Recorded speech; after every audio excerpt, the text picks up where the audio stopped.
So I am really excited about today. I have a great friend of mine, Drew Pearson, with me.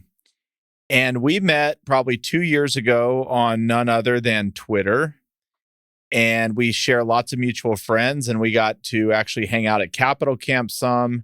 But we've also hung out or chatted quite a bit on the phone as Drew's kind of reinvented himself and rebuilt his business. And it's flourishing today. And he called me, this was maybe a month ago, or maybe it was a text or a call. I think it was a call. And we chatted for about 30 minutes. And he was just asking me lots of questions. How do I do this? What do you think about this? And I said, it would be really valuable to record a podcast episode that kind of flows like a private call would, where we're really getting into the weeds about how I think about business, the questions that Drew's struggling with or that he's overcome since we started. And so he flew all the way out from Louisiana, Covington, Louisiana, city of 10,000 great Southern people, to spend time with me today in Fort Worth. So, Drew, welcome to the show. Man, I'm so excited to be here. If there was like a Chris Powers interview guest 201 plaque, I would put it on my wall behind my desk. Boom, baby. We might have to get one of those. I think you should. Like, man, the caliber of guests you've had on here is pretty incredible. And so I really do mean this. It's awesome to be here. Well, thank you for coming, man. Yeah. It's an honor to have you here. Yeah. It's funny you bring up honor, because I don't think we do enough of kind of honoring our friendships in today's world. And I want to honor you for two things. Okay. One is for the work that you're doing here, putting all this out, talking to guys like me. It's incredible. It's helpful for me. And I want to share a quick story of kind of this little moment that we had and when we first met. I'm an excitable guy. I've been looking forward to meeting you, so I come and introduce myself to you. And you just start asking me all these questions. And it's like, to give people an example, it's kind of like the starting pitcher of the Yankees asking a high school pitcher all these questions. And I'm like, man, this is awesome. Like, thank you. And you were just extremely tuned into the conversation. It wasn't like you're looking around, who else is in the room, what's going on. And so as we're wrapping up the conversation, I kind of asked you this question, and you just kind of give me this like little twinkle in your eye. And you say, just keep doing what you're doing, Drew. Yeah. Keep doing what you're doing. That's awesome. And I've been doing it, and it's been great. And so, man, thank you for all that you do, and thank you for your encouragement. Well, thank you, man. This has been one of the blessings of my life. It's connected me to people like you. And I have so much fun doing it. And so it's a way to give back. It's a way to meet really great people, and you're a testament to that. So let's set the stage. When we first met, I think what was this? What'd your company look like when we met?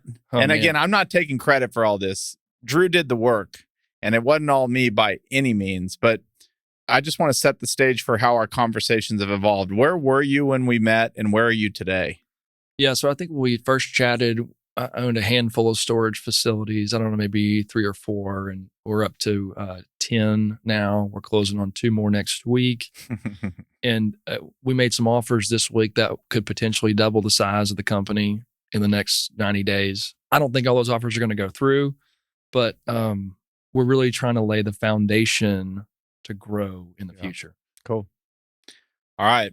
This is, I'm going to turn the mic over to you a bit, because you're going to be asking me some questions, and then we'll start going back and forth. Okay, let's do it. All right. Where are we going to start? Professor Powers. Here we go. Here we go.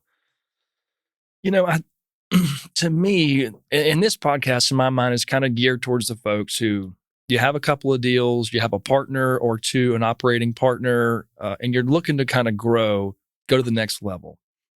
And so that's where a lot of these questions are kind of geared. What are some of the major roadblocks or hurdles you see that people do as they're going from 4 to 5 employees to 15 or 20? What should we be thinking about?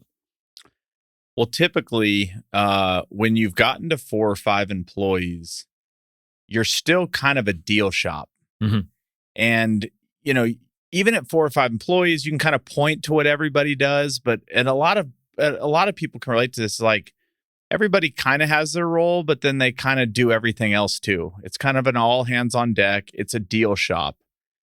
And I think what you find is not, and maybe not most people, and I think you actually fell into this camp, correct me if I'm wrong, is not everybody's trying to do be the company that owns 1,000 buildings. Yeah, no, I'm not. You're not. You've self-admittedly said that, although I would say once you build a good system and a process, it's no longer about, you no longer think of things as I'm only going to own this much of that. The system and process will tell you how much you're going to own. Yeah. Because you continue to take yourself out of it. But when you're at 4 or 5, for most folks, like, look, maybe they worked at a different company or they big company and they left, but their ambitions were not to build this machine that cranks out deals. It's usually to do a few deals. And that is a totally different mindset than I want to build something that does deals when I'm not, if I take a vacation for a week, deals are still getting done at home. That's a lot different than 4 or 5 people just kind of trying to, keep the lights on and keep the wheels spinning. So you asked kind of like, what are some of the challenges? Well, one is that you find often is somebody has to make the conscious decision that we are going to actually turn this into a business and not what I call a deal shop. And, or else what happens is you kind of take this hodgepodge of 4 or 5 people scrambling to do deals, and you can actually grow to 15 or 20 people that are scrambling around the office to do deals. We were that at one point. So that's kind of step one is you have to know we're actually going to try and build a business out of this, and we're not just going to become a larger deal shop per se. And then you say, okay, then there's all the things we can go through that happen to turn it into a business, but coming to that realization is huge. And what happens when you come to that realization is we want to build an operating company that services our assets. We want to build an operating company that sources deals. We want to build an operating company that helps finance our assets. We want to build an operating company that has a culture that can hire people, that can fire people, that can train people, that can manage people. Those are all things that are separate from the actual real estate asset itself. Mm-hmm. And when you're a 4 or 5 person shop, you're kind of an operator, but then those people are all about the asset day to day. And then they're just going back and forth, and they haven't really separated the two yet. So when I say like grow a business, is for a lot of people, that's starting to realize that you're actually building a company that services a ton of assets. So I'll kind of stop there for a second and say that to me is the biggest challenge, is the mental fortitude to go, we can't be this anymore. But I'll tell you what's crazy is, and I'm not saying that the 5 people on the deal shop won't transition well into a 20 person company, but again, it's 2 totally different skill sets. And what you'll find is, and you might already know this, I know it's the case for us, and not because the people weren't great in their own rights and great people, but the 4 or 5 people that are interested in being a deal shop for the rest of their life often are not the people interested in being part of a 20 person machine. Right. So your time horizon, and you're a deal junkie if you're in a deal shop. Yep. And we're, and just for listeners out there who are in a little bit of real estate or who don't quite understand, like what Chris is talking about is massive. But so many people get tripped up on the people side of the business and say, that's it. We're selling everything. I'm raising capital and we're going to outsource everything. Yeah. And so, man, it's just incredible that you've kind of crossed that chasm on the people side. Yep. And it's a mental decision, and it's not easy. If it was easy, everybody would do it. But as we'll talk about for you, amazing things can happen when there's a team in motion. Yeah. Yeah. And because that's part of the appeal of real estate. Like, oh, it runs itself, right? Yeah. and that's just like the furthest thing from the truth.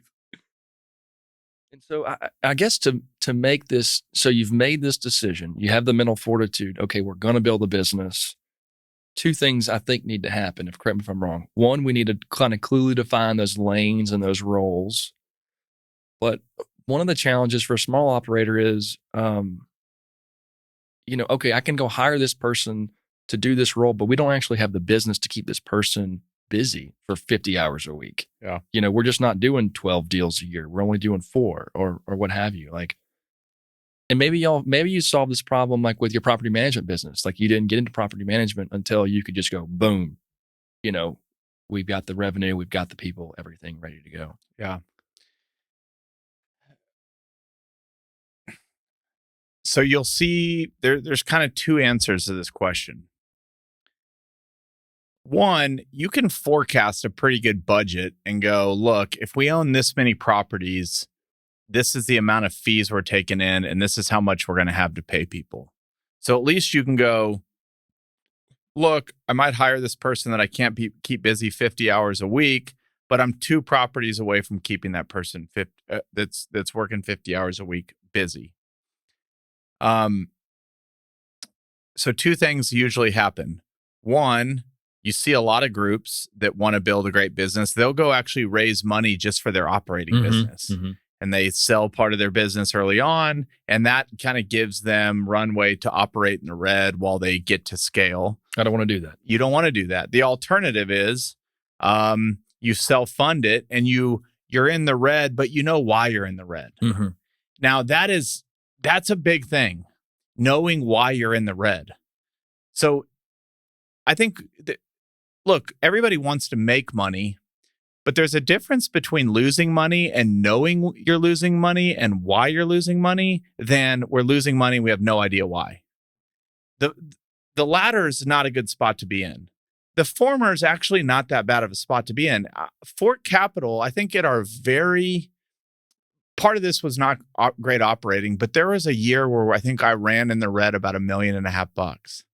Now, people would say, what an idiot. I took I had made some money, but 2, we hired that year because I knew we were about to explode.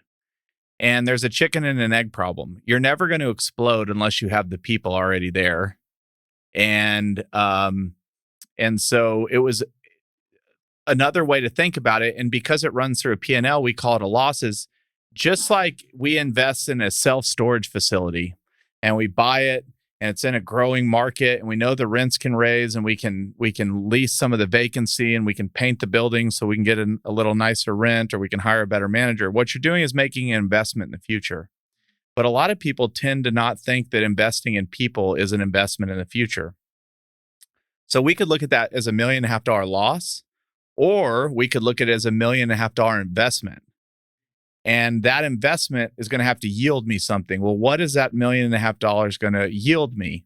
I don't know. The opportunity to underwrite 200 more deals a year, the ability to hire people that are going to be able to manage all these assets, the ability to hire someone that can find us better bank loans, so that in 2 or 3 years, we've grown into this staff that has created this opportunity. Now, if you go hire all these people and your deal flow is not going up, you're not underwriting more deals, you're not getting any better at management or operating, okay, you're failing. But in theory, that actually shouldn't happen because the $1.5 million is going into qualified people who already have those skills. They're bringing them to you. And so you're investing in talent. And so we tend to think of investments as like, oh, it's buying a stock or it's buying a real estate building or it's buying any asset. The greatest assets on the planet are actually people. They're the ones that make all the other assets work that we buy. Again, so that's something that people need to separate. It's okay to run in the red if you know why. And if you're running in the red because you're expecting something greater in the future, you're really just investing. It's just differently than we tend to think about it. That's a great point. Yep. And it comes back to that decision of like, okay, what are we going to be? Are we going to be a deal shop? Are we going to be a real operating company? And you have friends like this. I have friends like this who are 55 and play golf all day, and they have a great real estate portfolio with a CPA, an assistant, and an operations handyman. Yep. And it's fine. And there's nothing wrong with that. That is a heck of a life. It is. Okay. I just feel like inside of me, I want to push the envelope a little bit more. I want to really go for it, which leads me to building an operating company. And when we started chatting, Um, be honest. When did you actually really in the back of your mind, did you ever even want to get to 12 properties? And if when we first started chatting, you had said, well, I'm going to get there. How long did you think it was going to take? And I think I'm on track for my 5 or 6 year business plan. Yeah. Um, it's something interesting happened to me, if I'm being to be honest. I kind of got into this business selfishly, like, oh, Drew wants to make some money, make X this or that, and it'd be okay. And once you realize if you get there, you got a bigger problem. You either need to double your goals or do something else.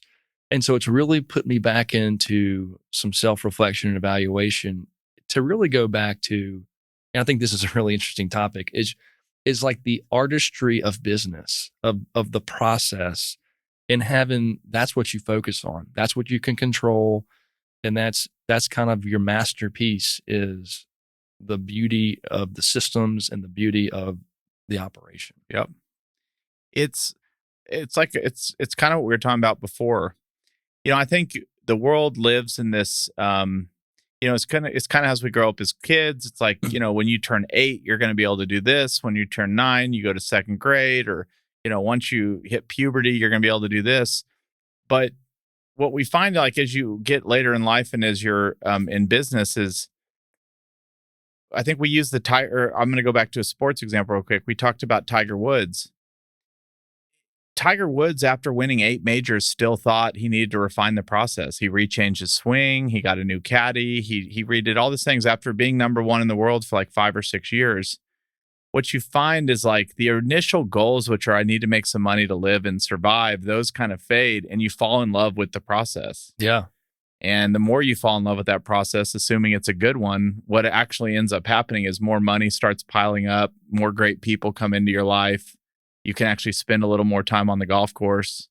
It's kind of weird. It's kind of weird how it works, or hunting, or whatever, crawfish bowls. There you go. Whatever they do in Louisiana. I Drew from the Bayou. We have all kinds of stuff. Drew from the Bayou, baby. That's what this episode's going to be called. I love Tiger Woods. Like, I'm actually not a huge sports guy. I love the stories around sports. But so here's something I think about I don't know if you do, is Tiger Woods is a great example of this, of the greatness, the sacrifices he made, but there's also a dark side of that greatness. Like, there's a beast that you kind of have to keep at bay.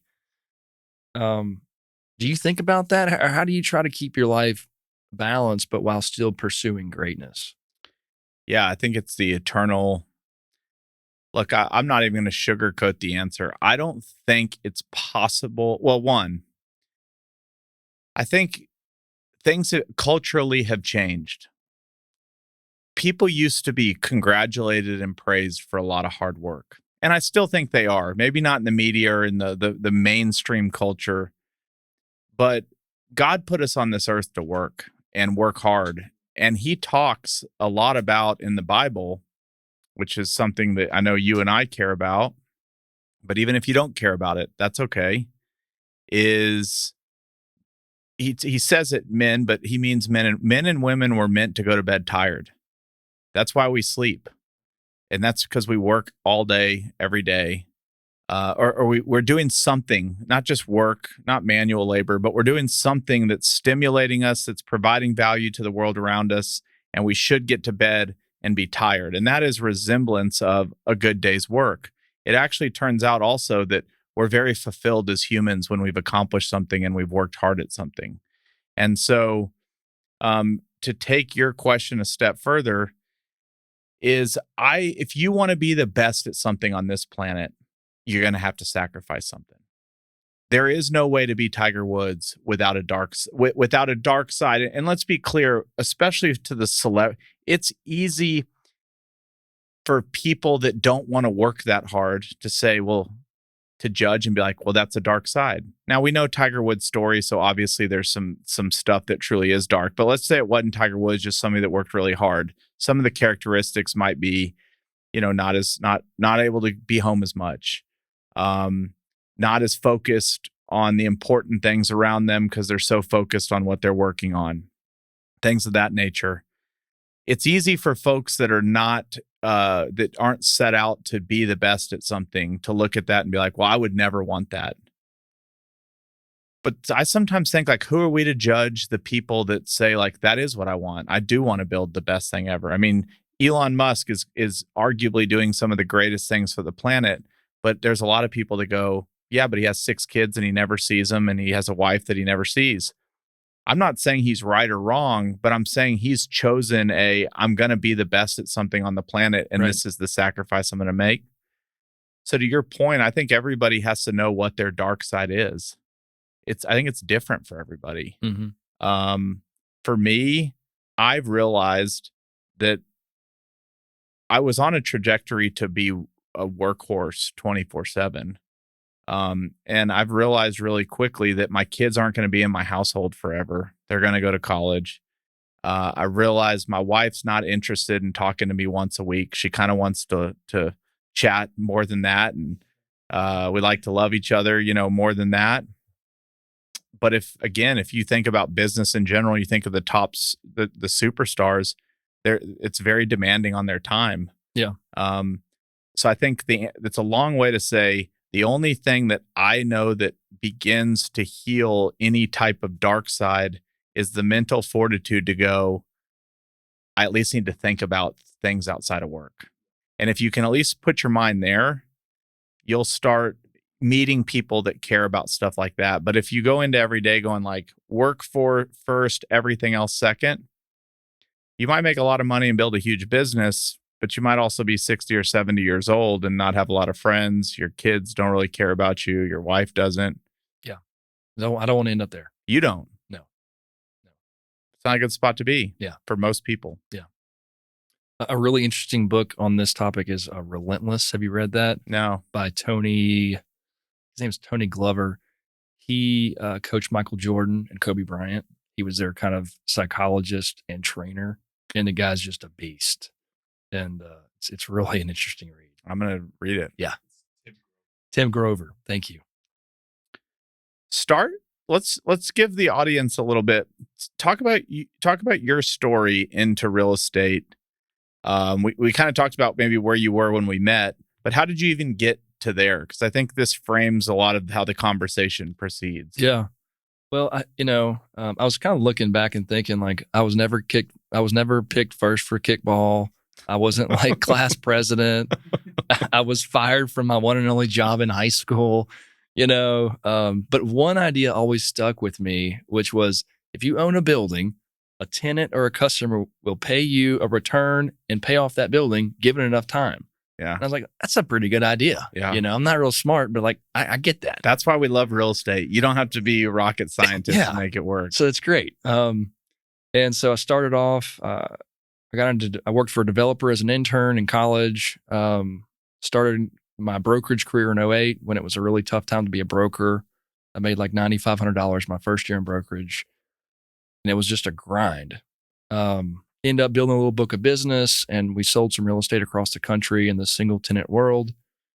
And then kind of backed into a job as head of acquisitions at a private equity firm in Michigan for a couple of years. And that was really foundational, just to understand the value of real estate, how to underwrite it, how to think about it, how to manage it, how to raise capital. So my wife and I moved back to Louisiana in 2018, and we bought our first industrial property in 2018, bought it vacant, kind of got it leased up, bought another little industrial asset, bought some medical office. But we really didn't have a clear process. We didn't have a team. It was just kind of me running around and just being a deal guy. Then COVID hit, and kind of the whole thing just stopped. The party just stopped for me. And it was really, just kind of a come to Jesus moment, literally. Yeah. like you're pretending to be a professional, but this is kind of just a sideline hobby. What are you going to do, Drew? And so, kind of went all in on self-storage. We built our own database, made hundreds or thousands of cold calls, built relationships with owners directly. And in February of 21, bought our first storage facility. And so as we sit 14 months later, we've got 2,700 customers in 2 states. We built our own call center, some semblance of a property management company. And I'm just really excited about the future. That's awesome, man. That's such a great story. Do you still own the buildings that you owned going into COVID? Oh, heck yeah. Oh, They're great. You're great. Oh, yeah. We get tenants like Exxon, Johnson Controls, Train, publicly traded. I mean, they're great. I love it. I'm real value focused, and I love value. I mean, steeped in people like Munger and Buffett, Howard Marks. And so this is an interesting question for you. Do you have to kind of learn a new language as we move into this next 5 years of the real estate cycle? What was a value by 4 years ago? If you're looking for those metrics, you're just not going to find it. So you sit on your hands or you figure out something different. Yeah. So I think nobody knows what the next 5 years will be like, right? We can only infer based on what we know today. Now we can project, but who would have thought that COVID was coming or that Russia was going to attack Ukraine? Or we don't know what we don't know. But when I think about Buffett and I think about some of these value guys, Buffett's, I don't know the numbers, but he bought the first quarter of Geico for I'm totally botching this, but it's something crazy. Bought the first 25% at like $100 million valuation and bought the other 75% at a $9 billion valuation, and feels like he underpaid both times he bought it. Wow. Okay. There was the theme of my annual letter was learning to buy at the new price. Yes. And that's not an excuse to go overpay. What really is all the great investors say, and this is just the case, Munger's on it, and it's just the case with really smart people. Really smart people are really smart because they don't anchor into one thing and just stay there. They change when the information changes. And so, sure, will there be a day in the future that you could maybe buy something cheaper than you could buy it today? Yes. We can probably infer that there will be a sale someday.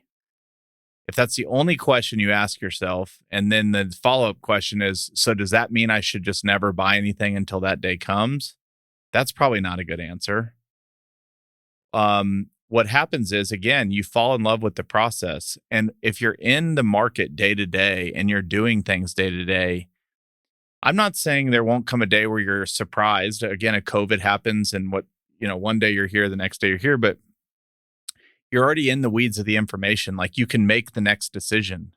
But if you've been sitting on the sideline for 10 years and you're waiting for that day of cheaper, it's like you won't even really know if it's there yet. You've been sitting around for so long doing nothing.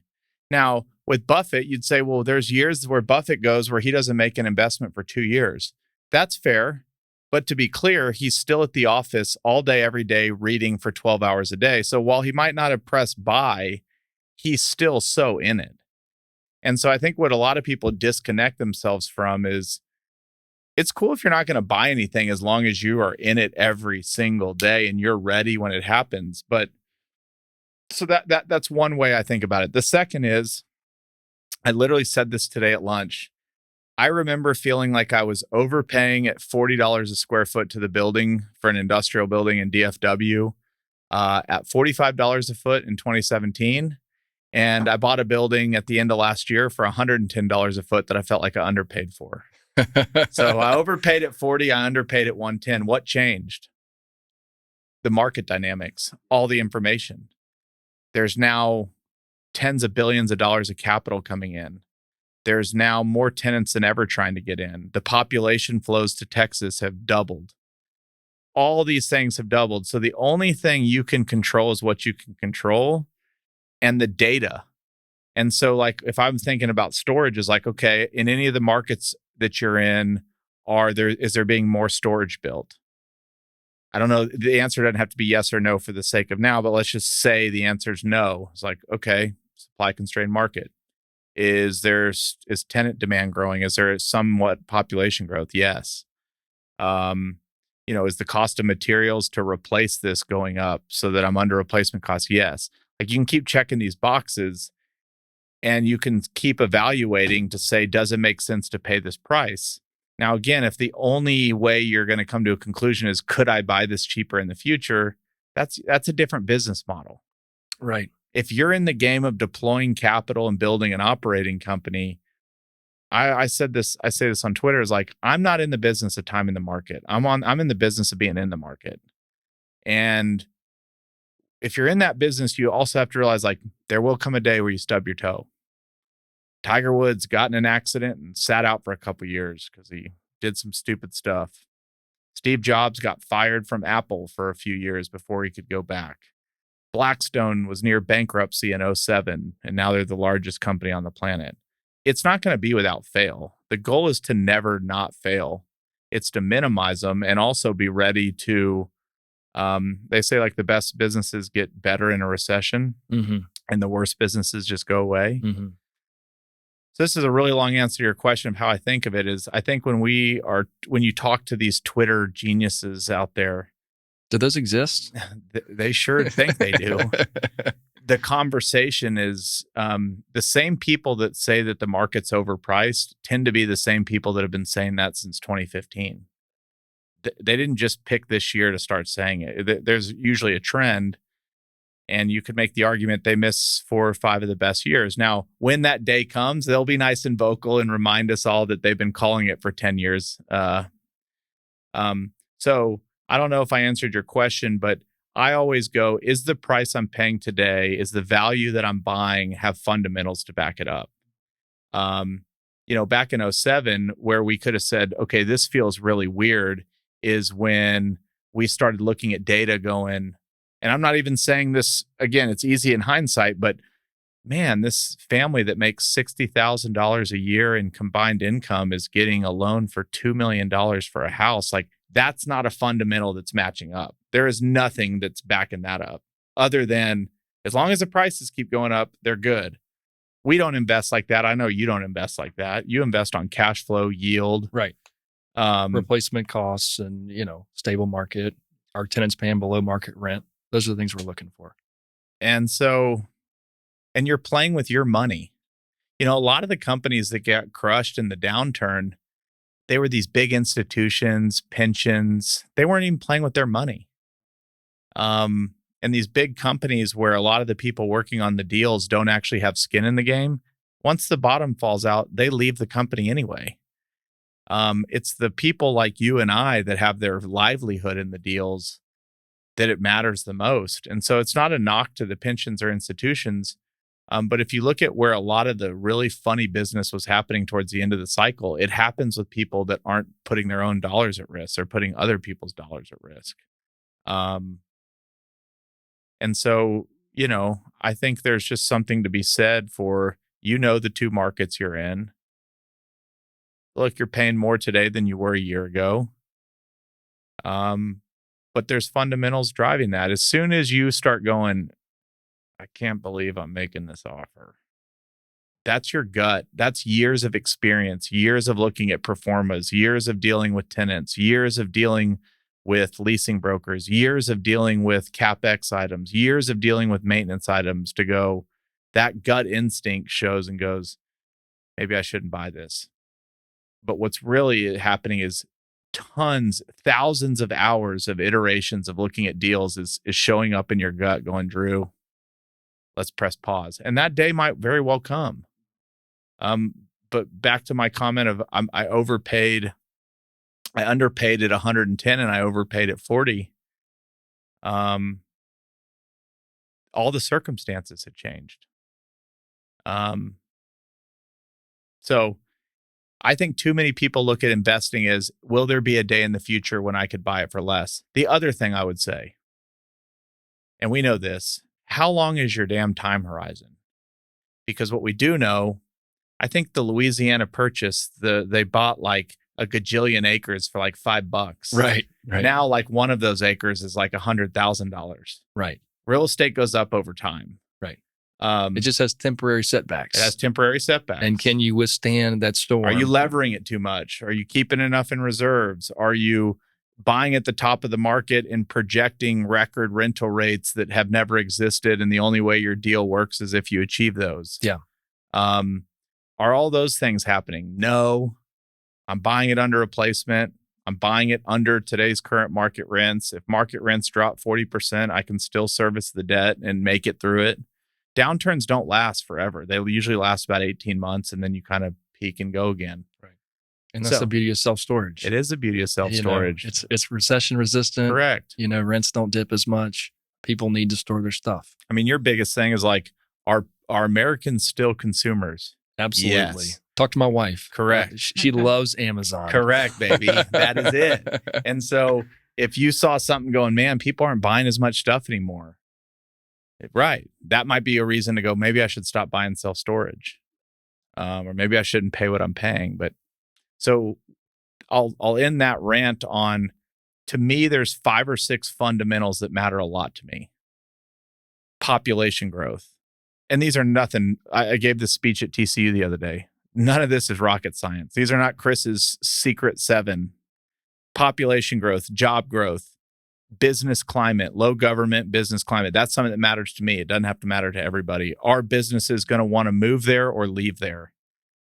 As it relates to Class B industrial, are people now able to build industrial in the middle of the city? No, they still can't do that. Is e-commerce growing? Yep, it's growing. Is it going to continue growing? Probably. Okay, as long as all those things are intact and where I'm buying, if I can check all those boxes, then I can get more comfortable with the price. But if the price is a reflection of something that like has never happened before that needs to happen, I could be right in a moment of time, but the chances are I'm putting myself at a lot more risk than if not. And the other thing we'd say, and you didn't ask this question, but I've been really vocal about this on the podcast, and this is why having a profitable operating company matters in a culture, is when the downturn happens, you need a team there that's ready to help on those assets. The last thing you need is people bolting for the doors and going on to the next job. You need a culture, you need a structure, you need people at the bottom, and you need assets that have enough money to pay for those people. Those 4 or 5 man deal shops scrambling around that barely take in enough fees to pay the lights and they're always buying and selling, that's a fragile company going into a downturn. And if I have LP dollars at risk, I want it to be with the GP that's going to be able to pay their people through a downturn, not the GP that charged no fees and it seemed good when everything was great. But at the bottom, they're looking around the room going, who the hell is going to help me get out of this mess? And that's the company I want to build. I mean, I want to build an anti-fragile company, a resilient company.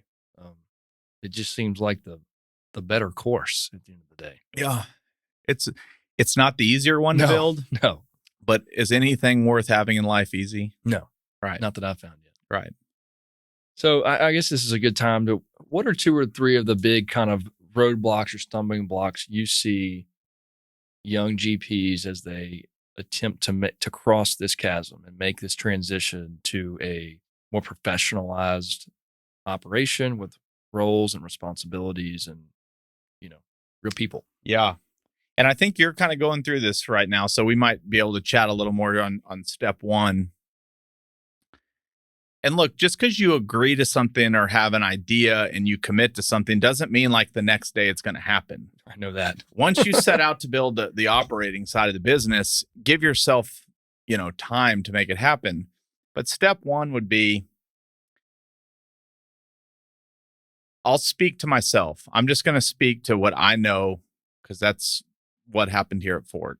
But I've seen it and I've heard it and I've talked to other people. So maybe this is influenced a little bit by other people's situations. When I got started, I was your classic deal guy. I love the deal. I had all different kinds of deals going on. Being good at finding a piece of land, raising money, and signing leases is a completely different skill set than hiring people, managing them well, keeping them incentivized, keeping them on track, keeping them on a system. They actually couldn't be more different. So you said, what are some of the biggest challenges? What typically will happen, and this is where I think we're going to get into a little bit of your sandbox right now. The natural instinct is, oh, I'm the deal guy that was able to put all these deals together. I'm going to be great at building the business too. In fact, I bet I'm going to be great at doing both at the same time, finding deals and building a business. I'm not saying there's nobody on the earth that can do it, but it is such a rare breed of human that could actually do both. So I think where most people go wrong, part one is they try that first. I'm going to be the deal guy, and I'm going to be the company builder, and nobody's, I'm going to be able to totally compartmentalize them, and everything's going to be hunky dory. It's not, just for your listeners. Okay. Guilty as charged. Guilty as charged. And I probably learned that lesson for way too long. So here's step one. Again, one, you got to figure out who you want to be. You probably naturally gravitate to the deal side of the business more. I love cold calling strangers. I'm telling you, that's how we met. That's right. What makes you great at finding deals and putting together deals and being charismatic and being, the optimist, the visionary for the company is what disqualifies you to be an operating guy that's focused on today and focused on systems and processes. So step one is don't beat yourself up over it. God designed you to do this, not this. But guess what? He did us a solid too. He designed people that love doing what you hate doing. They love it probably. They love doing that more than you love doing what you love doing. The people downstairs that are in operations of our company, they love it. Oh my gosh. And I sit in some of those meetings and I'm like, oh my gosh. I mean, ask Johnny, even on the little operations of the podcast, I'm nowhere to be found. Step one, you have to come to a point in time where you go, I'm going to do this and I'm going to have a counterparty that is going to help me build the company. And so this is an employee, not a partner per se. Look, or different ways to structure it. Yeah, I would just say this. Again, this is all depends on where you're headed and where you're going. And here's the other part. You don't have to know where you're going to be 30 years from now today. Like what you said, you hit your 5-year goal in 2 years, and it wasn't because you sped up it wasn't because you said, oh shit, I now have to do what I said I'd do in 5 and 2. What really happened when you look in hindsight is you put a process in place and it yielded you 12 properties in 2 years instead of 12 properties in 5 years. When you were looking at yourself, when you were a deal team with a couple employees running around like a chicken with your head cut off, thought, well, with this, it'll be a miracle if we get to 12 properties in 5 years. As soon as you built your call center and your cold calling methods and your management process and how you onboard a property and take over a property, once you did all that, all this time and energy was freed up to where 12 properties just started walking in the door a lot quicker. It was a byproduct of you changing how you thought about your business. So you said, should they be a partner or should they be an employee? Nobody should hire a partner that isn't bringing something to the table that they can't absolutely get anywhere else. So my answer is kind of twofold, is like, if you know somebody that you could really be in business with that you think can really go the distance, the quicker you can give them some skin in the game or upside in the success of the business, the better it is for everybody. But if in the meantime you don't fully know who that person is, don't rush to meet a partner. A partner usually is you've worked with them for a while, you know them. Partner's not like speed dating. You don't get married. I guess there's some reality TV shows where people marry on the first date, but you date for a while, you get engaged for a while, you get married. I would argue a business partner is equally as meticulous because you're going to spend 8 hours a day with this person, everything else. So whether it's an employee, if it's going to be a partner, the quicker you can get a number two that has skin in the game and upside if the business succeeds, the better. But I wouldn't rush to make them a partner. And the other thing I would say is the needs of the business are going to change. So even what gets you from 5 employees to 20 is a totally different set of needs that was going to get you from 20 to 100. Now, what you're going to tell me is, I don't want to be 100. I just want to be 20. But what I'm going to tell you is, if you really succeed at getting to 20 and the right people are there, it no longer becomes about this conscious decision to go from 20 to 100. It just kind of happens. Just like your 12 properties showed up in 2 years instead of 5.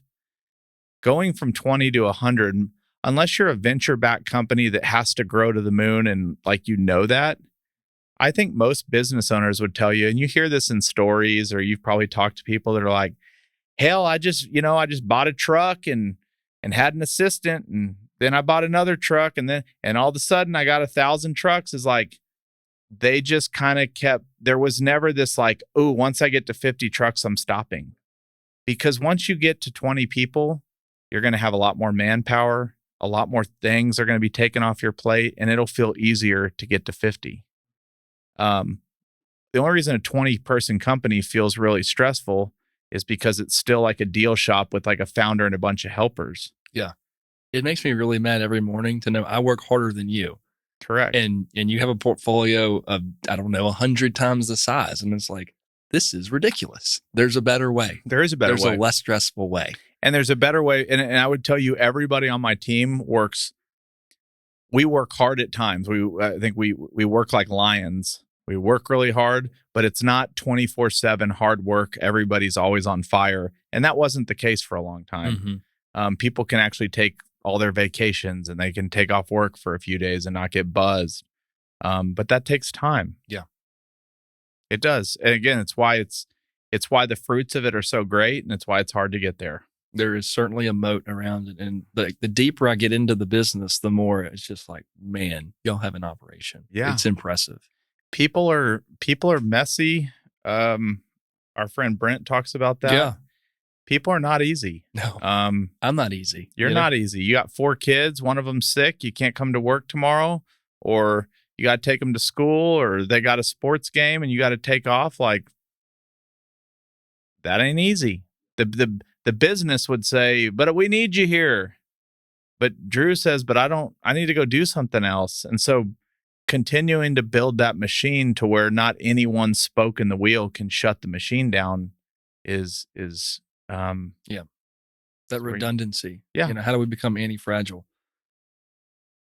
Looking back over your career, what do you think were 2 or 3 kind of big leverage points or kind of plateaus that you crossed, if you could look back on that? Yeah. So one was finding somebody. So Jason, I've talked about a ton on the podcast. He's been on the podcast. Most people know him by this point. It's a blessing in my life. He said, I'll build the company. You go be the deal guy. That was a huge leverage point for me. I was able to go be myself and help bring growth opportunities into the business with somebody that was willing to say, and I'm going to help run the machine. So that was one. 2 was doing bigger deals. And was that just a commitment? Like, hey, we're just not doing the $3 million deals anymore. Yep. I'll tell you, it's like everything in life.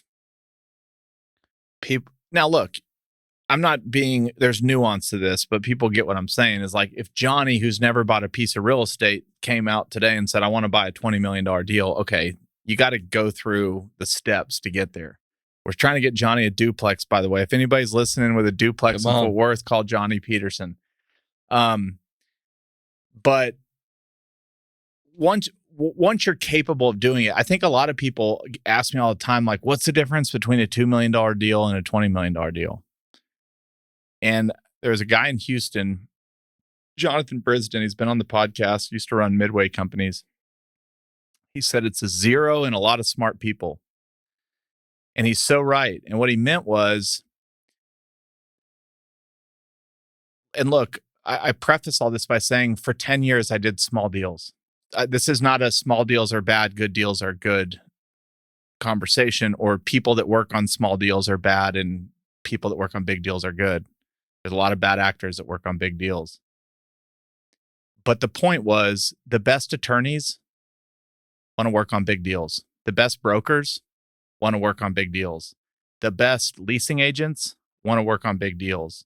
The best banks want to lend on big deals because they can lend more.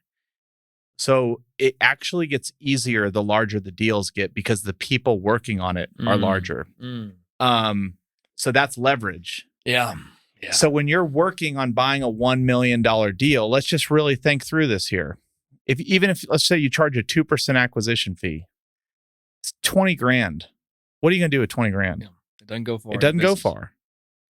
And I'm not shitting on anybody look, for everybody out there buying $1 million deals and getting $20,000, amen to you, because you got to start somewhere. And I remember how thankful I was for those acquisition fees when something would get bought. But then you think about like the attorney fees better be under $5,000 on a deal like that, or, it's getting up there. Well, which attorney is going to work for $5,000 these days? I'm not saying a bad attorney. It's different. Brokers involved. The manager's involved. The maintenance has to be at such a cost that, like, you can only afford certain maintenance folks. You can't afford a Cadillac of maintenance. Again, there's actually so much opportunity in that. So if you're a 1 or 2 man band, or you're a small company, you can make a shitload of money doing $1 million deals. This is not a shit on $1 million deals rant. But if you want to build a team and build a process, you naturally have to do the bigger deals. There's more for everybody to eat off of. And some people would say, and this goes back to, there's actually, on a dollar for dollar, maybe more higher returns in $1 million deals sometimes. Oh, sure, absolutely. But it's that like middle pond. Maybe right. It's $1.5 million or hey, whatever. If I give you $1 and you make 100% on it, you got $2. Congrats, you made $1. What are you going to do with it? And so what you hear on Twitter, or you hear a lot, is, oh, well, bigger deals have less overall return. Okay, that's true. A 15% is less than a 20%, but a 15% of 100 million is 15 million, and 20% of $1 million is, 200 grand. So there's actual dollar for dollar. But then there's also for folks that are putting out $100 million, they are tickled pink over a 15% return. You have crushed it for them. They can't deploy you $1 million. They're too small. So you can't compare, well, my returns are higher on paper at smaller deals. So another leverage point was starting to do bigger deals, and not just for the sake of like beating our chests and saying we do big deals. It actually makes the business easier over time. You have money to pay people with, really good people with. It's kind of funny. If you get $1 million loan from the bank, you probably got to sign personal recourse on it. If you get $100 million loan from the bank, it's non-recourse. And it's true. Like, it actually, there's less risk the bigger it gets. Like, imagine the bankers that are underwriting the $100 million loan versus the bankers that are underwriting the $1 million loan. Again, it's not a good or bad thing. It's just, when you're underwriting a $100 million loan, there is a lot of eyes on that loan. There's a lot of people working on it. It's just not the case for $1 million, because it's the same thing for a bank. Why would we put a lot of resources on $1 million loan when we could do that on a $100 million loan? Mm-hmm. I think something that you're hitting on that has really come true to me was just all these ancillary relationships. You need to have these vendor relationships, these lender relationships. There's so much more to the real estate business than just the deal. Right. The deal is important, but do you do anything specifically to kind of cultivate, maybe it's that lender who lends you $100 million, or what do you do for your vendors to become a preferred, besides just paying on time, which is important? Do you do anything special to build those relationships? The cool thing about your success is that the more successful you become, the more successful your vendors become.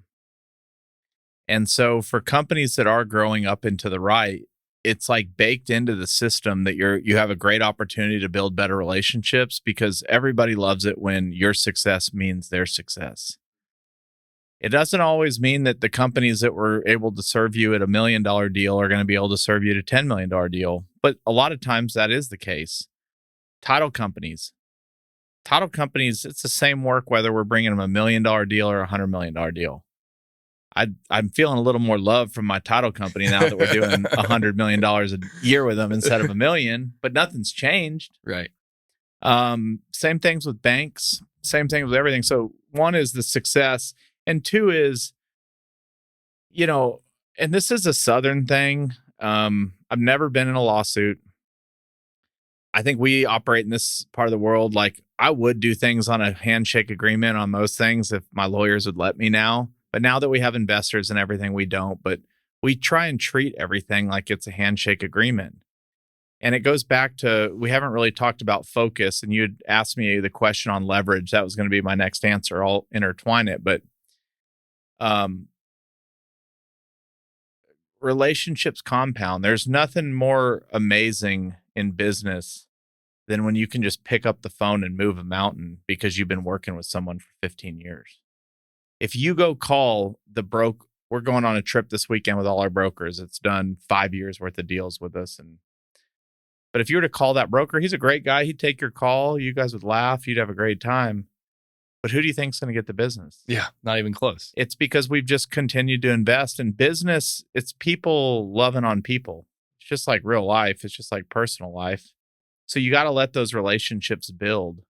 And paying people on time, which you said helps a lot too. But I don't think we do anything crazy other than try and treat people really well. And understand, like what you said, that they are a critical part to our business. They're not just some side vendor. We want to do business with people we like, and so we set a high bar, and we hope that they do that for us. But back to the other thing on kind of the compounding on high leverage is, the only way to compound really quick is when you're focused on something. It's hard to start spinning 10 plates on your fingers, keep them all going and getting faster and faster. But it's really easy to have one plate where you can just spin it and spin it and spin it. And so that was a huge leverage building thing for us, is when we went all in on one idea rather than kind of the first 10 years of my career where I was just a jack of all trades, doing anything that made money. It's hard to get people really committed to something when they don't know what they're showing up to every day. Yeah. And every asset type has 5 problems, and you have 4 asset types, you have 20 problems you have to solve, which is where I found myself. And I was like, this is, And you get people that work on a deal for a year. Maybe it's an office deal. They've made all this progress. And then all of a sudden it's like they go back to first base and they start on a townhome deal. They got to learn townhomes. And so great people want to know what they're working on. They want to know that they're getting better at it, and they don't really want to be disrupted. They want to keep growing. And going back, we'll use Tiger Woods. We'll keep bringing him in and out of the conversation. But I guarantee you Tiger Woods wasn't going, well, I'm going to play football today. I'll play baseball tomorrow. I know golf's my thing, and that's what's like paying all the bills. But, I'll do that 4 days a week, but I'm still going to play tennis, baseball, and football. There is no way to become Tiger Woods without being golf all day, every day for 40 years straight.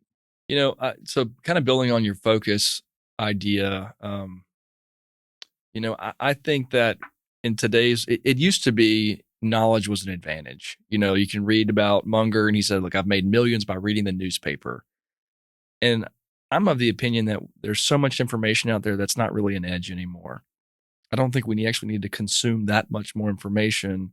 What we really need to do is kind of stop and think and reflect in order to execute.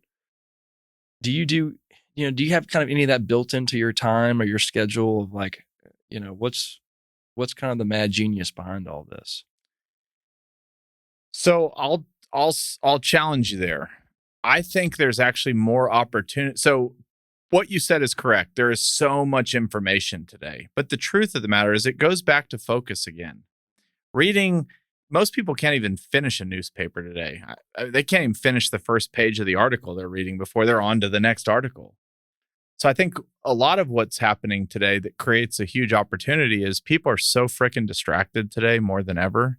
Because I promise you, Charlie and Warren are still reading a newspaper every day, and they still keep making the right decisions.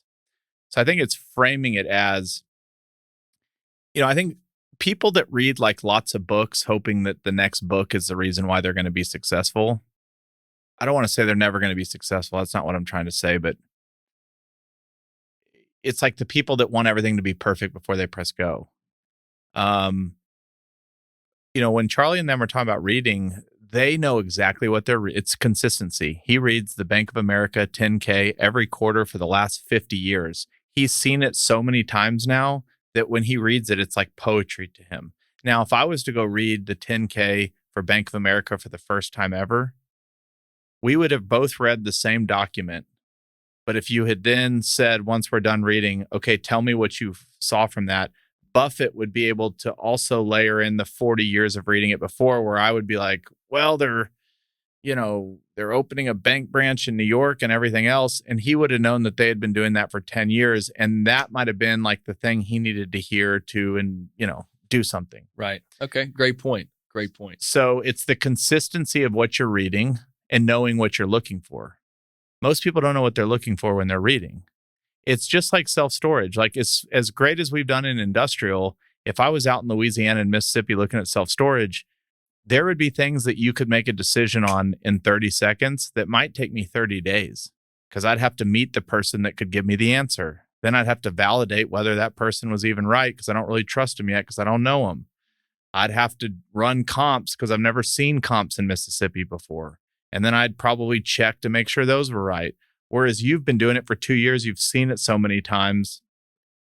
So I guess my point in all of what you're saying is, I don't think there's any disadvantage to reading. I think it gives more advantage to the people that know what they're reading and what they're looking for. So do you know what you're looking for and what you're trying to get out of this? And then to your point, and this is something where I've spent so much time. I mean, you've kind of seen my office today. I'm separated. It's so awesome. I need quiet time. I need time to just be in silence. This is where we go. So I think what we think about work, and this was me for so long, is like work means meetings and conversations and always on the phone and always on, the go. That feels really good. But some of my best ideas come when I'm walking for 90 minutes in the morning just by myself, and I give myself time to actually, humans forever had like all this time to think. I mean, like before the TV, that's what you like did at night. You like thought. It's like, hey, where are you going to be thinking tonight? I'm going to go home and think. Or you were going to mow your yard and just like think while you're pushing your yard mower. But now you put your AirPods in, you freaking clamp I can't even ride my Peloton by myself. I clamp my iPhone to it so I can watch my iPhone while it's becoming harder and harder to stay distracted. So to your point, and I think this is again where the older generation has an advantage on us right now in a lot of ways, is their like natural instinct is to sit in a chair for a couple hours with a book and just let it go. Whereas our instinct is to do it, but set our phone right next to us. And as soon as it starts ringing, pick up the phone and forget we were reading. And then we walk into the kitchen to get a snack. And, then we turn it on a YouTube video and by the time we know it, like 30 minutes has gone by. We don't even know what we've done. So again, back the advantage to the person that can recognize it and actually like let their mind just kind of run free and think, which doesn't feel like work. Sitting and staring at a wall is not what they tell you in business school is work. And I would argue it's maybe some of the most valuable time you can get. And it's hard to do in today's world where we're very distracted. Yeah.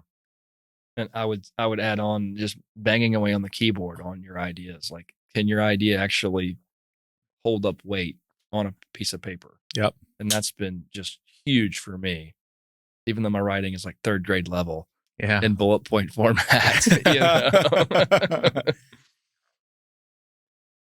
Man, this has really been a ton of fun. Let me ask you. Oh yeah, hit me, baby. What's one of the biggest things you're challenged with right now in your business? What's your next thing to solve? Well, it's always people issue. Okay. If the business is a race car, people are the fuel. Yeah. So I think we've got a pretty good race car built. We just need to fill it up. Yeah.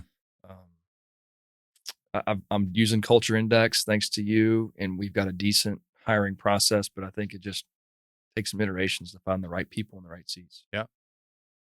My answer to that would be the fact that that's even your biggest issue means you're on the right track, because it's always going to be your biggest issue is getting the right talent. You're constantly filling it. Doing things like Culture Index, being really slow to hire. This.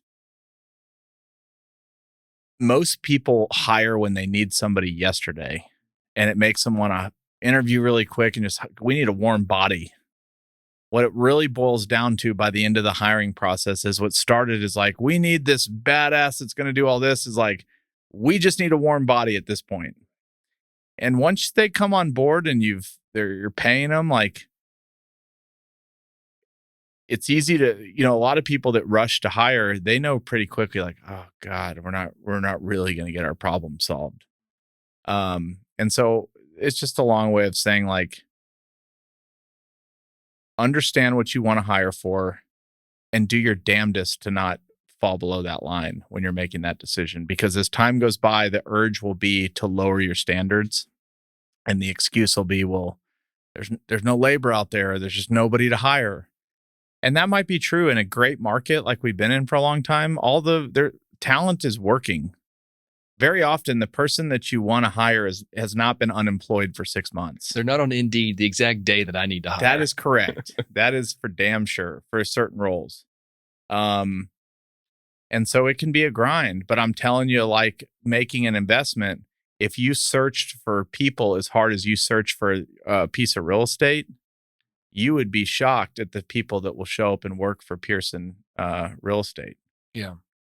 I think that's been one of the big takeaways is just viewing investments in people like I would investment in a piece of real estate. Imagine if I had given you like $100,000 5 years ago and said, I want a piece of everything you do for the next 5 years.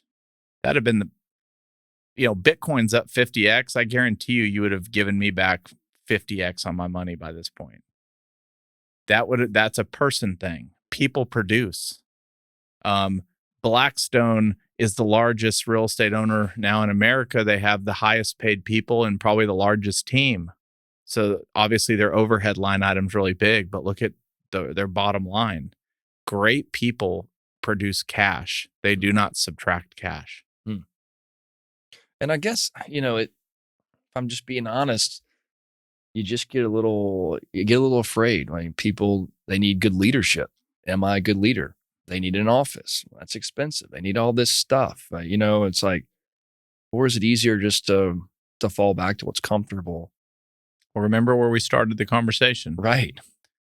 Look at it as it might be expensive for the first year, but if things happen how I think they could, what's the P&L going to look like in year 3? Because often when you're hiring talent, especially at the early stage of the company, it's not because you're just gushing cash out the door and you're looking for people to hire with it. It's because you're hoping to build a company that's gushing cash out the door, and it'll never happen unless those people come on board. It's a chicken and an egg problem. People that always say, like, I'll hire that person when I can afford them. Envision that there's going to be this company there that's going to be producing all this cash when they don't realize it's that person that's going to help you become that company that can afford that person. And look, it's not comfortable. It's not always comfortable to go, I'm going to hire this person.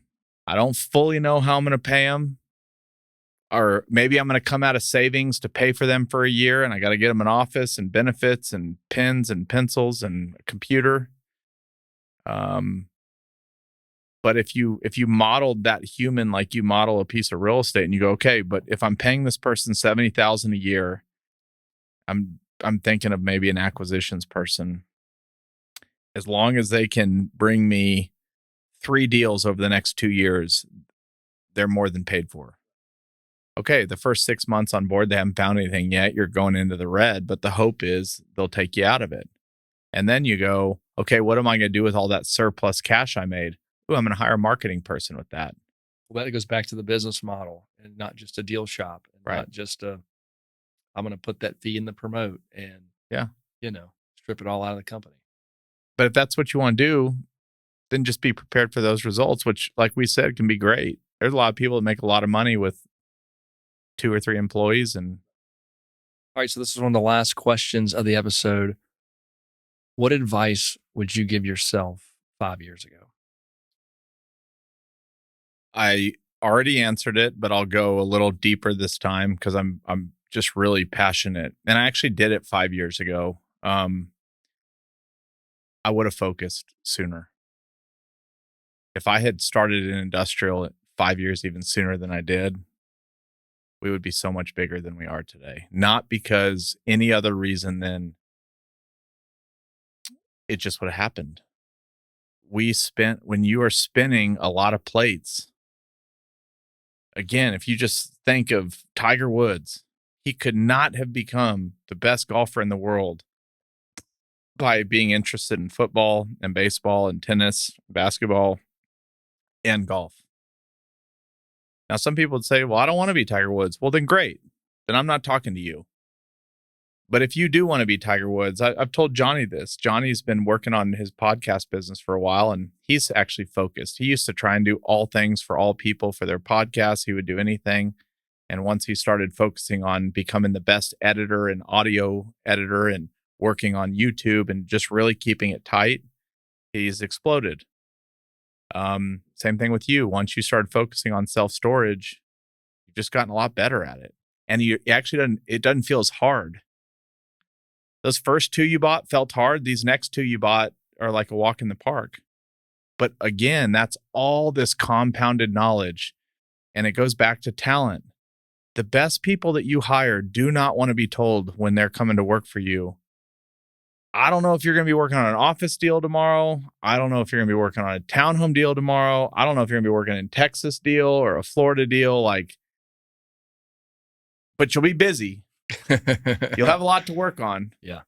A pitcher wants to know they're going to pitch. A shortstop wants to know they're going to play shortstop. There's very few people that want to just bounce around 24/7. Founders, entrepreneurs like to bounce around. That's why they get started in the first place. They don't see it as a risk. But what I have found, and this was my people talking to me, is they were getting fatigued that they didn't know what they were working on. And as soon as they were getting good at something, I killed that for the next idea that was coming in the door. And I've been vocal about this, is really focusing and becoming successful. Some people think it's always fun, but some people think it's like it's never boring. It actually gets kind of monotonous and boring because you're doing the same thing over every day, but you're just getting a little bit better at it every day. And it's like football. 2-a-days suck. Waking up to lift weights at 5 a.m. sucks. Going to practice after lunch all day after you worked out at 5 a.m. sucks. Watching film sucks. Locker room time, that's fun. We like that. Playing on Saturday night, a lot of fun. Winning a bowl game, a lot of fun. That only happens if you've done this monotonous stuff all season long when nobody was watching. And that's exactly how business is. It's 80 or 90% boring so that you can show up and put on a show when it's time. Closings are fun. Signing a lease is fun. Getting the deal closed is fun. Doing all the due diligence to get the deal done, not so fun. I mean, just, you know what I mean? Absolutely. And so it's not thinking of your business as this place that needs to be like the Super Bowl is happening every day when you walk into the office. It's more thinking about it as like, we're going to play our games on Saturday nights, but from Monday to Friday, we're going to put in the work. And the work, I'm not saying it's not fun to practice. You get what I'm saying. Absolutely. But what makes football sexy to the consumer, to the people watching it, is because those people are willing to do 6 days of tough work and focus to be able to be as good as they are. And that's exactly how business is. Every closing the next 2 closings you have had a lot of hours of probably you going, twiddling your, like, what am I doing today? Years. I mean, yeah, it's been, it's 14, 15 years at this point, So that's what I would tell my 5-year-old or me 5 years ago. I think maybe one more thing, and part of that comes with focus. And this is maybe to me, maybe some people do this better. I didn't do a great job celebrating anything. When you're when you can see and you can feel in your bones where your company is going to be one day. I mean, Jason jokes, we joke about it, but I can perfectly visualize this 1,000-person company. I can perfectly visualize how it's going to work. I can perfectly visualize what we'll be doing. There's nuance to that. I can perfectly visualize those things. So when it's not happening today, we could close the biggest deal today, but I'm like, but we're not the 1,000-person company. Like this was expected. This had to have happened to get there. And what you realize is you don't celebrate anything because everything was kind of, you willed it into existence. So when it happened, it was like expected. Tiger Woods shows up to the US Open and expects to win that thing. I'm not saying he's not excited when he wins it, but it's expected. And that's why he keeps winning them. Whereas there's some players that win one and you never hear from them again because they did something they never thought would even happen to begin with. And so maybe one other thing I would say that we've gotten a lot better at is we celebrate. We go to dinners. We go on trips. We take the team to go do stuff. We give awards out at the end of the year at the team deal. And that's something I almost fought against. I was like, we're not celebrating anything until we become the company. And the irony of it is, once we became the 1,000-person company, I still wouldn't be celebrating because by that point, I would have already envisioned what the 10,000-person company looks like. So that might be the other thing I would say is you don't have to have a lot of money to celebrate. You don't have to have whatever celebrate means to you, a win, recognize them, especially for the team, because the team loves the idea of winning. And celebrating is actually really fun. That's great advice. So, Drew,